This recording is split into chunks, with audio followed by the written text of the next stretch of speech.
pada suatu daerah di Jakarta, kisaran tahun 1990. Perkenalkan, namaku Rahma. Segalanya bermula ketika ayah diberhentikan secara tidak hormat dari pekerjaannya di sebuah perusahaan kilang minyak internasional. Kehidupan kami yang tadinya terasa sempurna perlahan-lahan berubah menjadi penuh kesulitan. Sebelumnya, aku selalu merasa keluarga kami adalah gambaran kebahagiaan yang nyaris tanpa celah. Ayah memiliki kebiasaan buruk, yaitu mabuk dan berjudi. Tetapi dampaknya tak pernah terasa karena kondisi keuangan keluarga kami tetap stabil. Gaji besar yang diterima ayah setiap bulan mampu memenuhi segala kebutuhan kami, bahkan lebih dari cukup. Ayah sering bercerita bahwa jurusan teknik perminyakan yang ia ambil semasa kuliahlah yang membawanya pada karier cemerlang tersebut. Ia juga kerap menasehatiku untuk belajar giat agar bisa masuk ke jurusan yang sama, dengan alasan bahwa peluang kerja di bidang itu sangat menjanjikan. Namun, di balik kehidupan nyaman kami, ibu tak pernah berhenti mengingatkan ayah agar meninggalkan kebiasaan buruknya. Berkali-kali ibu menasihati agar ayah berhenti mabuk dan berjudi, tapi usaha itu selalu berujung pada kemarahan ayah yang meledak-ledak. Dengan suara lantang, ayah sering berkata bahwa ibu tak perlu mencampuri kebiasaannya, karena yang penting kebutuhan keluarga terpenuhi. Dan benar saja, tak pernah sekalipun ayah lalai menyediakan uang belanja bulanan, bahkan biaya sekolahku di sebuah SMA favorit di Jakarta, yang SPP-nya lebih besar dari UMR saat itu, selalu dibayarkan tepat waktu. Aku sendiri mendapat uang jajan yang jauh lebih besar dibandingkan teman-temanku. Meski aku tidak tahu pasti berapa gaji ayah, aku yakin jumlahnya sangat besar, sehingga mampu menopang gaya hidup kami yang mewah. Semua itu berubah drastis ketika ayah diberhentikan dari pekerjaannya. Aku baru mengetahui penyebabnya dari cerita ibu, yang mengatakan bahwa ayah melakukan kesalahan fatal di tempat kerja. Kabarnya, ayah lalai memberi instruksi pada bawahannya yang tengah mengoperasikan alat berat, hingga terjadi kecelakaan yang menelan korban. Lebih buruk lagi, saat kejadian itu, ayah berada di bawah pengaruh alkohol. Akibatnya, ia dipecat dengan tidak hormat dan bahkan diwajibkan membayar denda atas kerugian perusahaan. Aku tidak memahami detail kejadiannya, tetapi dari nada bicara ibu, kesalahan ayah memang sangat berat. Namun, pengalaman pahit itu tidak membuat ayah berubah menjadi lebih baik. Sebaliknya, kebiasaan buruknya semakin menjadi-jadi. Mabuk-mabukan dan berjudi kini menjadi rutinitasnya, sementara perekonomian keluarga kami semakin berantakan. Ayah mulai jarang pulang, meninggalkan ibu yang harus berjuang sendirian. Demi mencukupi kebutuhan sehari-hari, ibu menarik tabungan, menjual perhiasan, dan benda-benda berharga lainnya. Akhirnya, dengan berat hati, aku memutuskan untuk pindah dari sekolah elitku ke sekolah dengan biaya yang lebih terjangkau. Keputusan itu kuambil sendiri, karena aku tak tega melihat ibu yang semakin tertekan memikul beban hidup. Hari-hari berlalu dengan ketegangan yang terus meningkat. Hampir seminggu ayah tak pulang ke rumah. Hingga suatu malam ia datang membawa benda-benda yang asing di mataku. Aku memperhatikan dengan bingung, karena barang-barang itu tampak seperti perlengkapan ritual. Ada beberapa bungkus plastik berisi kemenyan, lidi-lidi kecil yang mengingatkanku pada adegan di televisi, dan benda-benda lain yang tak kukenal. Aku merasa aneh, karena selama ini ayah sama sekali tidak pernah terlihat terlibat dengan hal-hal semacam itu. Aku dan ibu hanya bisa saling berpandangan tanpa berani bertanya. Kami tahu, sifat ayah yang gampang marah membuat segala bentuk pertanyaan berpotensi memicu keributan. Sejak kehilangan pekerjaannya, ayah semakin mudah terpancing emosinya. Aku mulai menduga bahwa semua perubahan buruk pada dirinya adalah akibat tekanan yang ia rasakan setelah dipecat. Namun, aku tetap tidak mengerti apa yang sebenarnya sedang terjadi. Aku melihat ayah berjalan menuju kamar belakang dengan membawa beberapa benda yang tak ku ketahui fungsinya. Setelah masuk, ia mengunci pintu kamar itu dengan rapat. Kamar itu memang jarang sekali digunakan, kecuali jika ada tamu, teman-teman ayah, atau saudara yang datang berkunjung dan menginap. Malam itu, aku dan ibu hanya bisa saling berpandangan tanpa sepatah kata. Suasana di rumah begitu hening, hingga suara samar-samar yang menyerupai orang menggali tanah tiba-tiba terdengar dari dalam kamar tersebut. Aku mencoba mendengarkan lebih jelas, namun tidak berani bertanya pada ayah tentang apa yang sedang ia lakukan. Ketegangan menyelimuti rumah kami. Aku melihat ibu menggigit bibirnya, mungkin untuk menahan rasa penasaran atau kecemasan yang sama seperti yang kurasakan. Namun, kami tak menemukan keberanian untuk mencari tahu lebih jauh. Hingga akhirnya, setelah cukup lama mematung di ruang tengah, kami memutuskan masuk ke kamar masing-masing dan mencoba tidur, meskipun rasa penasaran itu terus menggelayuti pikiran. Keesokan paginya, keanehan lain muncul. Tiba-tiba seorang pria datang ke rumah kami. Ia memperkenalkan dirinya sebagai pelukis mural bernama Pak Sastro. Aku yakin pria itu datang atas panggilan ayah. Setelah berbincang sebentar dengan ayah di halaman depan, Pak Sastro mulai bekerja di tembok pagar belakang rumah kami. Aku mencoba mengamati dari jauh, tetapi tak paham apa yang sedang dilukisnya. Hanya terlihat goresan-goresan dengan dominasi warna hijau yang perlahan membentuk sebuah pola. Ibu, yang berdiri di sampingku, juga terlihat bingung namun memilih untuk diam. Kami berdua merasa tak punya hak untuk bertanya, mengingat temperamen ayah yang sulit ditebak belakangan ini. Pelukis itu ternyata tidak bisa menyelesaikan pekerjaannya dalam sehari. Ia meminta izin untuk menginap di rumah kami, dan ibu dengan terpaksa harus menyiapkan tempat tidur serta menjamunya. Malam harinya, kulihat ayah dan Pak Sastro berbincang serius di ruang tamu. Aku tak bisa menangkap isi pembicaraan mereka karena suara mereka terlalu pelan. Namun, dari ekspresi ayah yang sesekali tampak tegang, aku bisa menebak bahwa diskusi itu bukanlah percakapan biasa. Rasa ingin tahu menghantuiku, tapi keberanian untuk mendekat atau mencoba menguping tak pernah muncul. Sebab aku tahu risiko jika ayah memergokiku. Keesokan harinya, lukisan di pagar belakang akhirnya selesai. Kini aku bisa melihat jelas gambaran yang dibuat Pak Sastro. Lukisan itu adalah sosok seorang wanita yang mengenakan pakaian adat Jawa berwarna serba hijau. Ia berdiri di tengah laut dengan tatapan yang seolah menembus pandanganku. Lukisan itu begitu indah dan hidup, hingga aku merasa seperti sedang diperhatikan olehnya. Rasa kagum bercampur ngeri menjalar dalam diriku.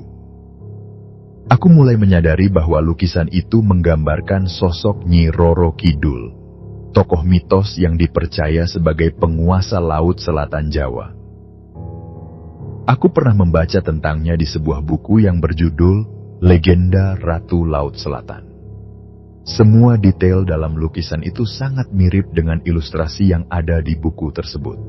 Aku semakin tak mengerti apa maksud ayah memesan lukisan seperti itu. Ibu pun mengatakan hal yang sama. Kami hanya bisa menduga-duga tanpa mendapatkan jawaban.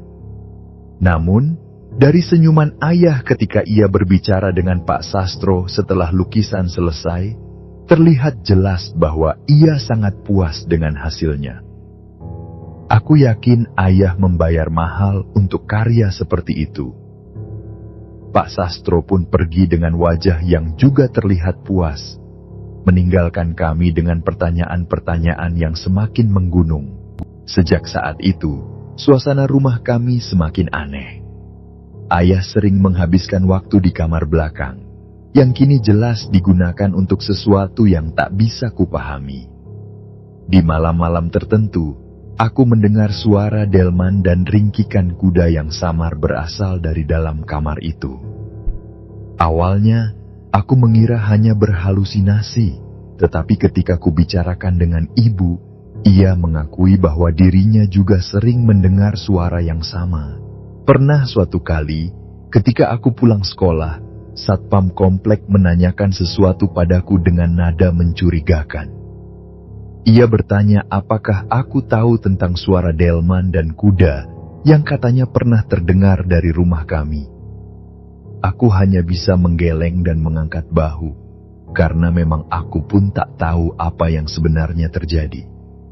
Namun, dari caranya menatapku, aku tahu ia menyimpan rasa curiga. Sebenarnya, aku dan ibu pernah mencoba memasuki kamar belakang itu ketika ayah sedang tidak berada di rumah. Dengan menggunakan kunci cadangan yang kami simpan, kami berharap dapat membuka pintu dan mencari tahu apa yang sebenarnya dilakukan ayah setiap malam di sana. Namun, usaha itu sia-sia. Rupanya ayah telah mengganti kunci kamar itu dengan yang baru. Kami hanya bisa berdiri di depan pintu yang terkunci rapat, menatap satu sama lain dalam diam. Aku mulai menyadari kecerdasan ayah. Jika bukan orang cerdas, rasanya mustahil ia dulu diterima bekerja di perusahaan minyak dengan gaji besar. Ayah benar-benar tahu bagaimana menyembunyikan sesuatu, bahkan dari istri dan anaknya sendiri. Keanehan di rumah kami tidak hanya berupa suara-suara aneh dari kamar belakang. Seringkali aroma yang tidak biasa memenuhi udara. Bau kemenyan bercampur harum pandan dan wangi bunga-bunga tertentu seperti melati atau mawar tercium begitu kuat hingga memenuhi setiap sudut rumah. Bahkan di pagi hari, ketika aku baru saja bangun tidur, aroma itu terkadang masih melekat, membuat suasana rumah terasa semakin ganjil. Aku dan ibu tidak pernah berani bertanya langsung kepada ayah. Kami hanya saling melempar pandangan penuh tanya, berusaha menebak tanpa pernah benar-benar mendapatkan jawaban. Sejak keanehan itu muncul, aku tidak lagi berani tidur sendirian. Setiap malam, ibu selalu menemaniku tidur di kamarku. Sebagai anak tunggal, aku memang sangat dekat dengan ibu, terutama sejak ayah kehilangan pekerjaannya dan mulai menunjukkan tingkah yang aneh. Dalam segala kebingungan ini, ibu menjadi satu-satunya tempatku mencurahkan isi hati. Meski begitu, ibu sendiri seringkali tak mampu menjelaskan apa yang sebenarnya sedang terjadi. Kami berdua hanya bisa terhanyut dalam kebisuan yang penuh kegelisahan. Waktu berjalan, dan 3 bulan telah berlalu sejak ritual aneh di kamar belakang dimulai dan lukisan misterius terpampang di tembok belakang rumah. Suatu hari, ayah pulang dengan membawa mobil baru. Kali ini, perubahan sikapnya terasa begitu nyata. Ia menjadi jauh lebih perhatian kepada keluarga. Senyumnya kembali ramah, dan aku bisa merasakan kehangatan yang telah lama hilang. Perhiasan ibu yang dulu terpaksa dijual untuk menyambung hidup digantinya dengan yang baru. Ayah bahkan menawarkanku untuk kembali bersekolah di tempat lama, tetapi aku dengan sopan menolaknya. Alasanku sederhana, aku tidak ingin kembali melewati proses adaptasi yang melelahkan. Bagiku, sekolah yang sekarang sudah cukup baik, dan aku merasa tidak perlu kembali ke masa lalu. Selain itu, ayah juga menanyakan apakah ada barang yang sangat kuinginkan atau kebutuhan yang belum terpenuhi. Dengan nada lembut, aku menjawab bahwa apa yang kupunya selama ini sudah lebih dari cukup, terutama untuk keperluan sekolah. Ayah sepertinya ingin menebus semua yang pernah hilang dari kehidupanku. Namun, yang paling mengejutkan adalah ketika ia mengeluarkan tumpukan uang dari tasnya dan memberikannya kepada ibu. Ayah berkata bahwa semua itu adalah hasil dari bisnis barunya yang sedang berkembang di daerah Banten. Ia menjelaskan bahwa bisnis itu dijalankan bersama seorang teman lamanya, seorang sahabat semasa kuliah. Aku dan ibu hanya saling berpandangan ketika mendengar penjelasan itu. Meski kami tersenyum dan mengangguk, dalam hati aku merasa ada sesuatu yang janggal.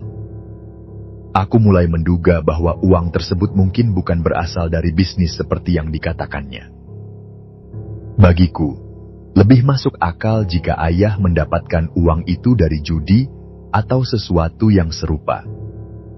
Rasanya tidak mungkin ada bisnis yang bisa langsung sukses dalam waktu sesingkat itu, apalagi jika mengingat bagaimana kondisi kami sebelumnya. Namun perubahan dalam keluarga kami terasa nyata. Ayah kini lebih ramah, dan suasana di rumah menjadi lebih hangat. Kemesraannya dengan ibu perlahan kembali terlihat. Perekonomian keluarga bukan hanya pulih, tetapi jauh lebih baik dibandingkan ketika ayah masih bekerja di perusahaan minyak. Suatu hari, ayah sempat bercerita bahwa bisnis barunya tidak terlalu menyita waktu. Ia hanya perlu pergi ke Banten seminggu atau 2 minggu sekali untuk mengawasi jalannya bisnis tersebut. Meski begitu, aku tetap menyimpan rasa curiga, terutama karena setiap kali pulang dari Banten, aroma alkohol yang tajam selalu tercium dari tubuhnya. Untuk masalah alkohol, ayah sepertinya sudah menetapkan pendiriannya. Ia pernah dengan tegas mengatakan kepada ibu bahwa alkohol baginya bukanlah sesuatu yang bisa ditinggalkan. Dalam pandangannya, alkohol adalah semacam nutrisi yang harus ia konsumsi agar tubuhnya tetap stabil. Katanya, ia akan merasa pusing dan tidak nyaman jika tidak meminumnya. Sejak situasi keluarga mulai membaik, aku perlahan-lahan mencoba beradaptasi dengan perubahan ini. Bahkan, aku mulai kembali berani tidur sendiri di kamar, meskipun aku masih merasa was-was setiap kali ayah keluar kota dan harus menginap. Namun meski kehidupan tampak normal di permukaan, keanehan-keanehan yang terjadi di rumah kami justru semakin sering terasa. Dalam sebulan terakhir saja, kami sudah 2 kali mengganti pembantu. Setiap pembantu yang bekerja di rumah kami selalu mengaku diganggu oleh makhluk-makhluk gaib. Salah satu yang paling mencengangkan adalah pengakuan Mbak Lilis, pembantu terakhir yang bekerja di rumah kami. Dengan wajah ketakutan dan suara gemetar, ia bercerita bahwa suatu malam, ketika ia sedang tidur di kamarnya, tiba-tiba muncul sosok berbadan tinggi besar. Sosok itu, katanya, mencoba meruda paksa. Menurut Mbak Lilis, wujud makhluk itu sangat menyeramkan. Namun yang membuatnya semakin tak masuk akal adalah tubuh makhluk itu mengeluarkan aroma harum yang sangat kuat. Untungnya, Mbak Lilis masih memiliki keberanian untuk melafalkan doa-doa yang ia ingat. Dengan itu, sosok mengerikan itu akhirnya menghilang begitu saja. Tapi kejadian itu meninggalkan trauma mendalam baginya. Keesokan harinya, dengan air mata yang terus mengalir, Mbak Lilis meminta izin kepada ibu untuk pulang kampung ke Sukabumi. Tanpa banyak bicara, ibu hanya bisa mengangguk, membiarkannya pergi dengan hati yang juga diliputi rasa takut dan tak berdaya. Keanehan serupa pernah aku alami sendiri. Suatu malam, aku tidak bisa tidur. Saat berbaring di tempat tidur, aku mulai mendengar suara gamelan yang samar-samar, seperti dimainkan oleh sekumpulan orang. Suara itu terdengar begitu nyata, namun aku tidak bisa memastikan dari mana asalnya. Dengan memberanikan diri, aku melangkah keluar kamar, berusaha mencari sumber suara. Suara gamelan itu seolah berpindah-pindah, membuatku semakin bingung. Akhirnya, aku menyadari bahwa suara itu berasal dari arah belakang rumah. Dengan perasaan campur aduk antara takut dan penasaran, aku melangkah menuju sana. Saat mendekati dapur, pandanganku tertuju pada sesuatu yang membuat tubuhku membeku. Di sana, kulihat rombongan penabuh gamelan lengkap dengan sinden dan penarinya. Mereka bergerak dengan irama yang teratur, menampilkan pemandangan yang seharusnya indah, namun terasa sangat janggal. Entah kenapa, pada awalnya aku tidak merasa takut.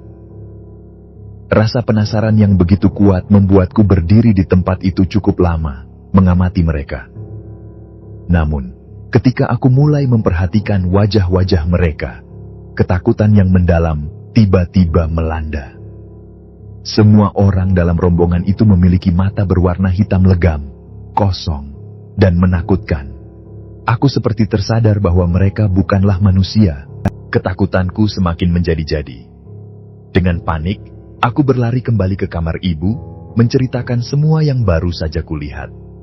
Ibu mencoba menenangkanku, meskipun aku bisa melihat jelas bahwa ia juga ketakutan. Kemudian, ia bercerita bahwa dirinya sebenarnya sudah beberapa kali melihat hal serupa. Bahkan, ibu pernah didatangi oleh sosok wanita yang sangat mirip dengan lukisan di tembok belakang rumah kami. Menurut ibu, kejadian itu terjadi menjelang maghrib ketika aku masih di sekolah dan ayah entah berada di mana. Saat ibu sedang sibuk mempersiapkan makan malam, tiba-tiba sosok wanita itu muncul di hadapannya. Dengan suara dingin, wanita itu berkata, "Bersiaplah, karena kamu akan segera dijemput." Setelah mengucapkan kalimat itu, sosok tersebut menghilang begitu saja, meninggalkan ibu yang berdiri kaku dalam ketakutan. Hingga hari itu, ibu tidak benar-benar memahami maksud dari ucapan itu. Namun, sejak kejadian itu, ia terus memintaku untuk lebih berhati-hati. Malam itu, aku dan ibu tidak bisa tidur. Kami menghabiskan waktu dengan saling berbagi cerita tentang semua keanehan yang telah terjadi. Dalam percakapan itu, kami mulai menduga bahwa ayah mungkin sedang melakukan sesuatu yang berkaitan dengan pesugihan. Namun, kami tidak tahu pesugihan jenis apa dan dari mana asalnya. Dari semua kejadian ganjil yang terjadi di rumah, dari suara-suara aneh, aroma yang mencurigakan, hingga sosok menyeramkan yang dilihat para pembantu, rasanya dugaan kami semakin kuat. Keanehan demi keanehan yang terus terjadi semakin memperkuat dugaanku bahwa ayah memang melakukan sesuatu yang melibatkan hal-hal gaib.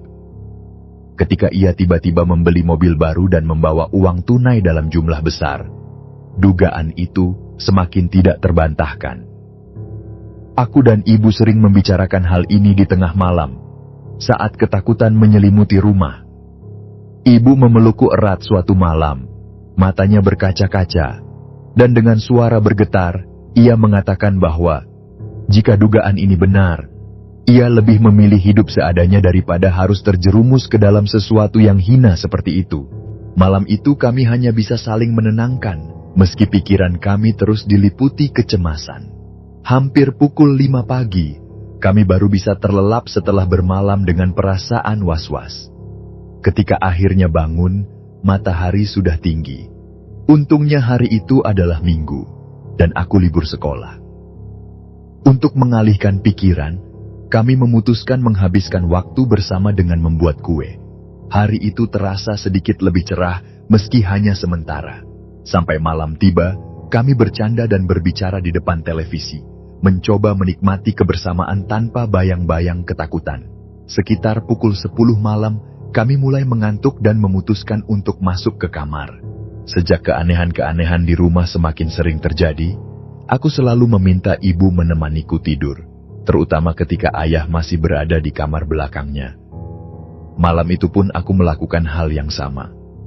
Aku merasa lebih tenang jika ibu berada di dekatku. Sebelum tidur, kami sempat mengobrol. Kebanyakan topiknya adalah tentang masa depanku, termasuk rencana pendidikan setelah lulus SMA. Aku mengungkapkan keinginanku untuk kuliah di luar negeri, sesuatu yang sebenarnya sudah lama menjadi impianku. Aku merasa kondisi ekonomi keluarga kami cukup baik untuk mewujudkannya, terutama setelah ayah tampak begitu leluasa mengeluarkan uang belakangan ini. Ibu mendengarkan dengan senyuman kecil di wajahnya. Ia menyarankanku untuk terus rajin belajar, agar nilai-nilaiku bisa mendukung cita-cita itu. Lebih jauh, ia juga mendorongku untuk mempertimbangkan jalur beasiswa. Menurutnya, beasiswa bukan hanya soal keringanan biaya, tetapi juga akan menjadi sumber kebanggaan bagi diriku sendiri dan tentu saja bagi keluarga. Aku terharu mendengar kata-kata itu. Aku memeluk ibu erat dan berjanji bahwa aku akan berusaha menjadi anak yang bisa membuatnya bangga. Sebelum mataku terlelap, ibu sempat berkata dengan nada yang terasa aneh di telingaku. Mudah-mudahan ibu masih sempat melihatmu menjadi sarjana ya. Aku terlalu mengantuk untuk memikirkan maksud dari perkataan itu, dan akhirnya tertidur. Aku terbangun tiba-tiba di tengah malam karena merasa suhu kamar menjadi sangat panas. Keringat mengalir deras di dahiku, meskipun AC di kamar menunjukkan angka 17 derajat. Perasaan aneh itu membuatku gelisah. Aku segera melirik ke sisi tempat tidur, tapi ibu tidak ada di sana. Awalnya aku berpikir, mungkin ibu sudah kembali ke kamarnya, karena ayah sudah selesai dengan kegiatannya. Namun, perasaan tidak nyaman mulai merayap di benakku. Ada sesuatu yang terasa salah, dan aku tak bisa mengabaikan firasat itu. Dengan hati-hati, aku keluar kamar untuk mencari ibu. Ketika melangkah ke ruang tengah, aku dikejutkan oleh ceceran darah di lantai. Darah itu membentuk jejak yang mengarah ke dapur. Tubuhku bergetar hebat, tapi aku memaksa kakiku untuk mengikuti jejak itu. Tetesan darah itu membawaku ke halaman belakang rumah, tepat di bawah lukisan wanita berbusana hijau yang terlukis di tembok pagar. Pandanganku terhenti pada sosok ibu yang tergeletak tak bergerak. Tubuhnya kaku dengan darah yang mengalir dari mulut dan hidungnya. Aku berteriak sekencang-kencangnya, memanggil-manggil ibu sambil mengguncang tubuhnya yang dingin. Tubuhku dilanda panik yang tak terkendali. Tanganku gemetar, hatiku bergemuruh. Ibu tidak memberikan respons apapun. Pada saat itu, aku mendengar langkah kaki ayah yang berlari mendekat. Wajahnya terlihat tegang, tapi sebelum aku sempat meminta penjelasan, kesadaranku tiba-tiba menghilang. Ketika aku membuka mata, aku sudah berada di sebuah ruang perawatan rumah sakit. Pandanganku kabur, tapi samar-samar aku melihat ayah duduk di sampingku. Dengan suara lemah, aku segera menanyakan kondisi ibu. Ayah menunduk, raut wajahnya penuh penyesalan, dan ia menjelaskan bahwa ibu telah meninggal dunia kemarin malam. Aku tidak tahu bagaimana harus menerima kenyataan itu. Suara tangisku menggema di ruangan itu. Perasaan kehilangan yang begitu mendalam merenggut kekuatanku. Aku hanya bisa meraung, seolah ingin membangunkan ibu dari kepergiannya yang terasa begitu tiba-tiba dan tidak adil. Semua rasa sakit, ketakutan dan kebingungan yang selama ini tertahan akhirnya meledak. Dalam pikiranku, satu pertanyaan terus bergema. Apa sebenarnya yang telah terjadi di rumah kami? Apa yang telah dilakukan ayah sehingga ibu harus pergi dengan cara yang begitu tragis? Ayah berusaha menenangkanku, mencoba membujuk dengan kata-kata lembut, tetapi semuanya terasa sia-sia. Kehilangan ibu adalah luka yang terlalu dalam, sebuah kehilangan yang tak bisa aku bayangkan. Bagiku, ibu adalah sosok paling penting dalam hidupku. Setiap kali aku menghadapi kesulitan, pelukannya selalu menjadi tempat paling nyaman, penuh kehangatan yang kini terasa tak tergantikan. Aku menangis hingga suaraku serak. Air mataku tak henti-hentinya mengalir. Tangisku yang begitu keras bahkan memanggil perhatian para perawat, yang kemudian masuk ke ruangan untuk memeriksa keadaanku. Tubuhku terasa lemas, seolah kehilangan tenaga untuk sekadar menggerakkan tangan. Air mataku terus jatuh hingga membuat mataku bengkak. Dalam keputusasaan, aku memohon kepada ayah agar segera membawaku ke makam ibu. Namun, ayah menjanjikan hal itu hanya akan dilakukan setelah kesehatanku benar-benar pulih. Ia terus mendampingiku, meskipun kehadirannya justru membuat hatiku semakin tak karuan. Aku mulai merasa ada sesuatu yang ia sembunyikan. sesuatu yang tak bisa diungkapkan dengan kata-kata. Keesokan harinya, aku diizinkan pulang ke rumah. Waktu berjalan seperti biasa, tetapi semuanya terasa berbeda. Rumah yang dulu penuh kehangatan kini menjadi dingin dan kosong. Hari-hari berlalu dalam keheningan yang menyakitkan, dan aku berjuang melawan duka yang rasanya tak pernah surut. Seminggu berlalu sejak ibu meninggal, tetapi aku belum juga mampu bangkit. Aku bahkan tak sanggup kembali ke sekolah. Kehilangan ibu membuat dunia seolah runtuh, dan aku merasa hidup tanpa arah. Ketika akhirnya ayah mengajakku ke makam ibu, luka di hatiku kembali terbuka. Dengan air mata bercucuran, aku menyapu pusara putih itu dengan tanganku, membersihkannya seolah ingin menjaga ibu tetap dekat denganku. Ingatanku melayang pada kata-kata ibu yang penuh harap, bahwa ia ingin melihatku menjadi sarjana. Sekarang, harapan itu tak akan pernah terwujud. Hati kecilku merasa bersalah, tetapi di sisi lain, aku semakin yakin bahwa kematian ibu tidaklah wajar. Sepeninggal ibu, aku memaksa ayah untuk menemaniku tidur di kamar. Ayah menyanggupi, bahkan membawa sebuah karpet tebal agar ia bisa tidur di lantai. Awalnya aku merasa sedikit lebih tenang, tetapi ketenangan itu tak bertahan lama. Setiap malam, aku selalu bermimpi tentang wanita yang ada di lukisan di tembok pagar belakang rumah. Wanita itu selalu hadir dengan senyuman yang aneh, seolah memiliki maksud tertentu yang tak ku mengerti. Dalam dua mimpi, wanita itu datang bersama ibu. Namun, wajah ibu terlihat datar, tanpa ekspresi apapun. Kadang ia melambaikan tangan padaku, gerakan yang tidak memberiku kehangatan seperti biasa, tetapi justru membuatku semakin takut. Mimpi-mimpi itu meninggalkan rasa tak nyaman yang mendalam. Aku mulai menghubungkan semuanya. Kematian ibu, ritual yang dilakukan ayah, dan lukisan wanita di tembok belakang. Perlahan, rasa curigaku terhadap ayah berubah menjadi rasa benci. Rasa benci itu semakin membesar ketika prasangka mengerikan muncul di pikiranku. Aku mulai yakin bahwa ibu telah dijadikan tumbal dalam pesugihan yang dilakukan ayah. Ingatan tentang mobil baru yang tiba-tiba muncul, uang tunai yang melimpah, dan segala keanehan yang terjadi di rumah semakin memperkuat keyakinanku. Meski sulit untuk dibuktikan, pikiranku terus mengarah ke sana, dan rasa sakit itu semakin menghancurkanku. Suatu pagi, sebelum berangkat sekolah, ayah sudah menungguku di halaman depan. Ia tampak tenang, dengan wajah yang mencoba bersikap normal. Namun, entah dorongan dari mana, tiba-tiba aku berkata dengan nada yang penuh tuduhan. "Ayah penyebab kematian ibu kan?" Kalimat itu membuat ayah terdiam. Wajahnya berubah tegang, dan tanpa peringatan, ia menampar pipiku dengan keras. Tamparan itu tidak hanya menyakitkan fisik, tetapi juga menggores luka yang lebih dalam di hatiku. Aku menatapnya dengan air mata yang mulai mengalir, lalu berlari kembali ke kamar sambil menangis. Aku mengunci pintu kamar, menahan isak yang semakin menjadi-jadi.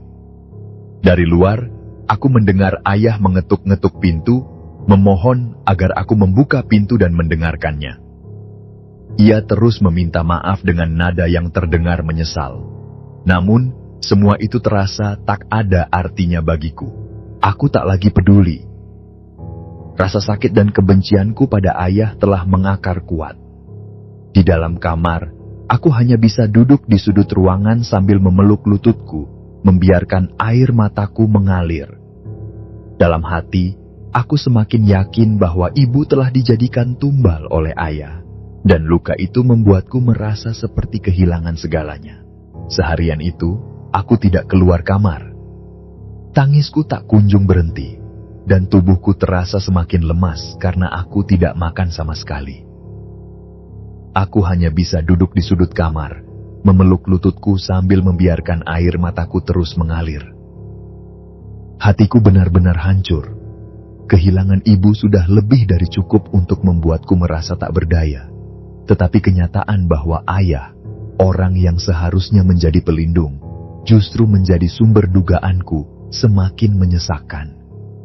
Aku tak tahu harus berbuat apa atau kemana melarikan diri dari rasa sakit ini. Ketika azan maghrib berkumandang, perutku terasa mual karena terlalu lama menangis dan tidak makan. Dengan tubuh yang lemas dan kepala yang pening, aku memutuskan keluar kamar untuk mencari udara segar. Udara di dalam kamar terasa gerah dan pengap, membuatku ingin mandi untuk menyegarkan diri. Ketika melangkah keluar, aku menyadari bahwa ayah tidak ada di rumah. Entah sejak kapan ia pergi. Kehilangan kehadiran ayah di rumah justru membuat pikiranku dipenuhi dendam yang membara. Perasaan itu membakar dada dan pikiranku. Aku berjalan perlahan menuju dapur, dan pandanganku tertuju pada sebotol minyak tanah yang tersimpan di sudut ruangan. Entah dari mana dorongan itu muncul, tiba-tiba sebuah ide gila terlintas di benakku.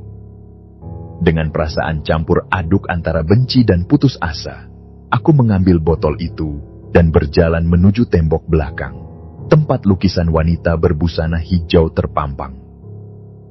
Aku berdiri di hadapan lukisan itu, menatapnya dengan penuh kemarahan. Di mataku, lukisan itu adalah simbol dari segala hal buruk yang terjadi dalam hidupku. Dengan tangan gemetar, aku menyiramkan minyak tanah ke tembok dan lukisan itu. Aroma menyengat menyebar di udara, tetapi aku tak peduli. Amarahku telah menguasai segalanya. Aku pun mencari korek api di dapur, lalu menyalakannya.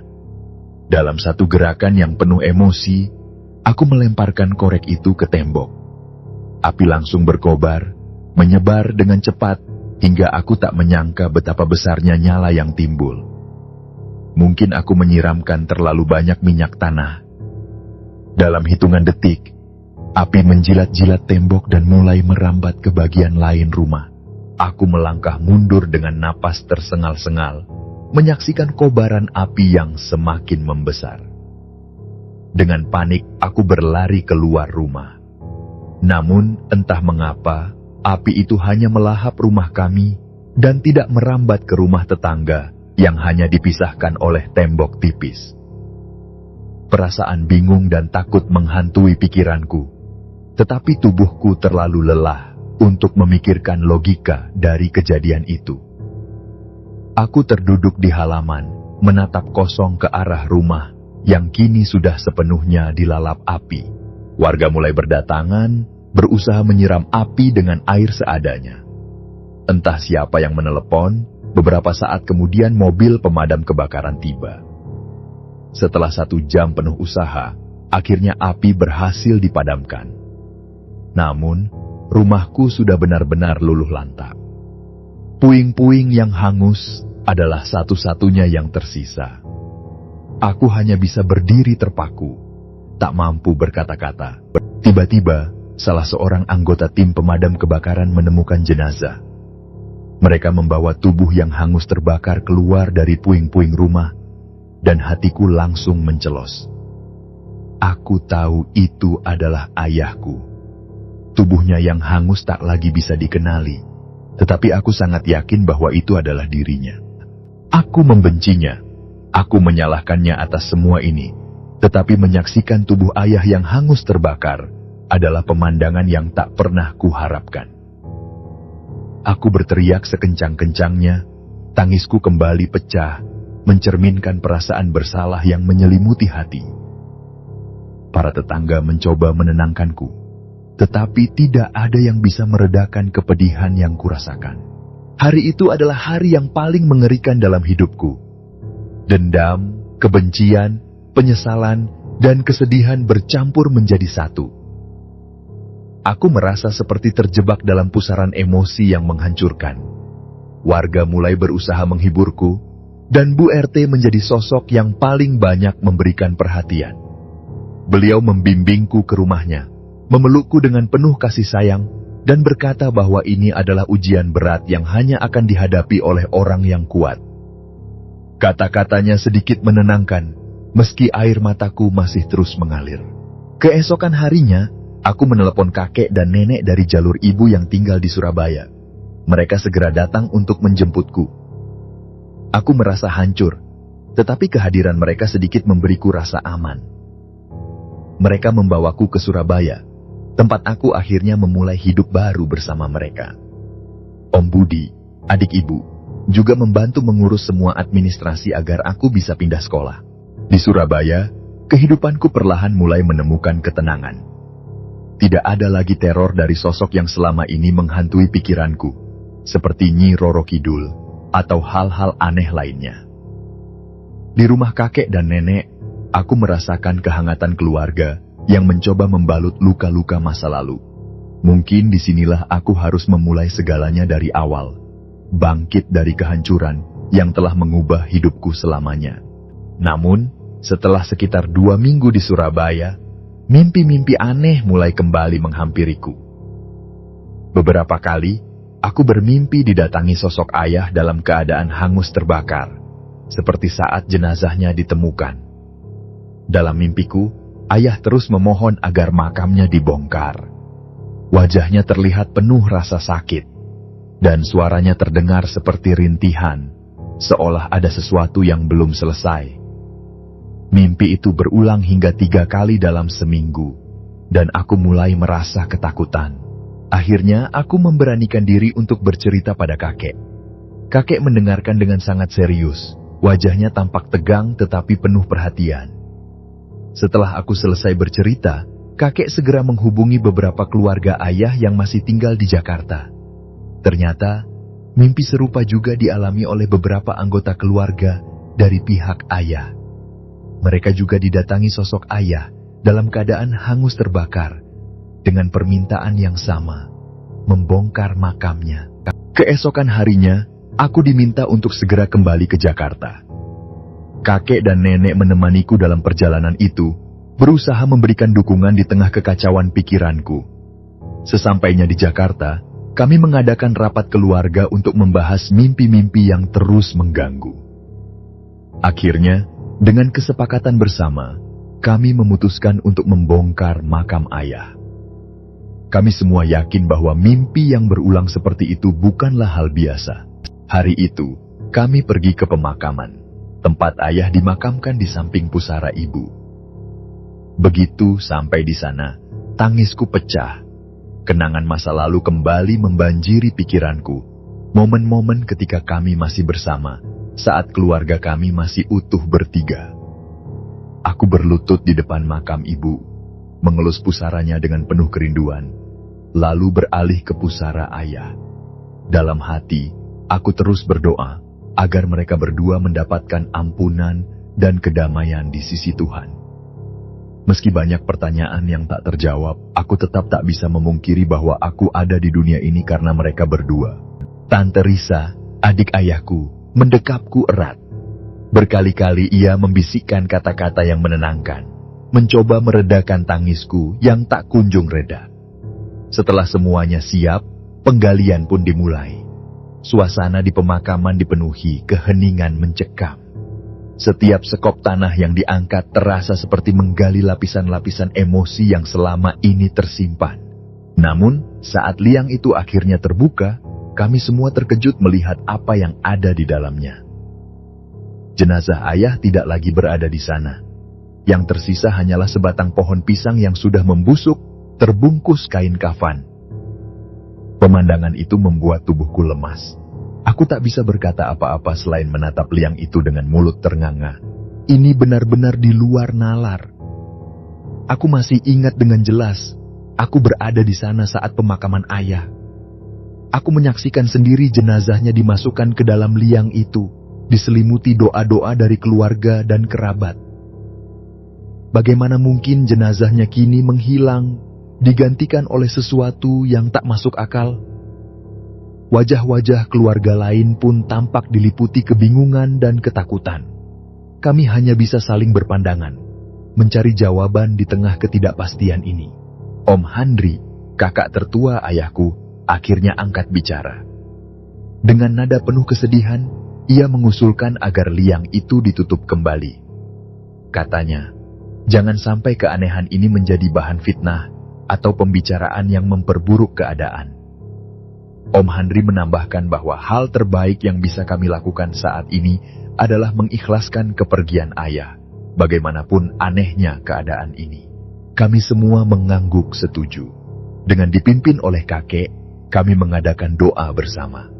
Aku bersimpuh di depan pusara itu, mengangkat tangan dan memohon kepada Tuhan, agar kedua orang tuaku mendapatkan ampunan dan kedamaian yang seluas-luasnya. Air mataku terus mengalir, membasahi pipiku. Dalam hati, aku masih terus bertanya-tanya, apakah semua kejadian ini saling berhubungan? Apakah ada sesuatu yang lebih besar yang belum aku pahami? Aku tahu, jawaban dari pertanyaan itu mungkin tak akan pernah kutemukan. Tapi satu hal yang pasti, kehilangan dan keanehan ini telah mengubah hidupku selamanya. Kini aku hanya bisa berusaha menjalani hari-hari ke depan, membawa kenangan mereka dalam setiap langkahku, sambil berharap bahwa suatu saat nanti, aku akan menemukan kedamaian. Baiklah, sekian dulu kisah kami kali ini.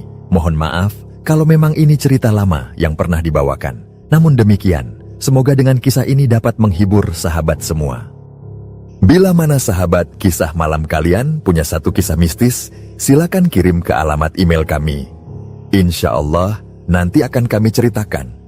Setiap cerita yang ditayangkan, nantinya akan diberikan apresiasi berupa souvenir yang menarik. Kami ucapkan terima kasih juga untuk sahabat yang telah menonton video ini, dan juga yang telah subscribe, like, dan komen. Dan untuk yang sudah mendukung channel ini, kami mengucapkan terima kasih banyak, dan semoga Allah membalas kebaikan sahabat semua. Akhirnya, saya memohon maaf kalau dalam menyampaikan kisah ini, terdapat kesalahan dalam berkata-kata dan pengucapan. Dan saya Sandi undur diri, sampai jumpa lagi di kisah kami selanjutnya. Semoga sukses dan sehat selalu untuk sahabat kisah malam kalian.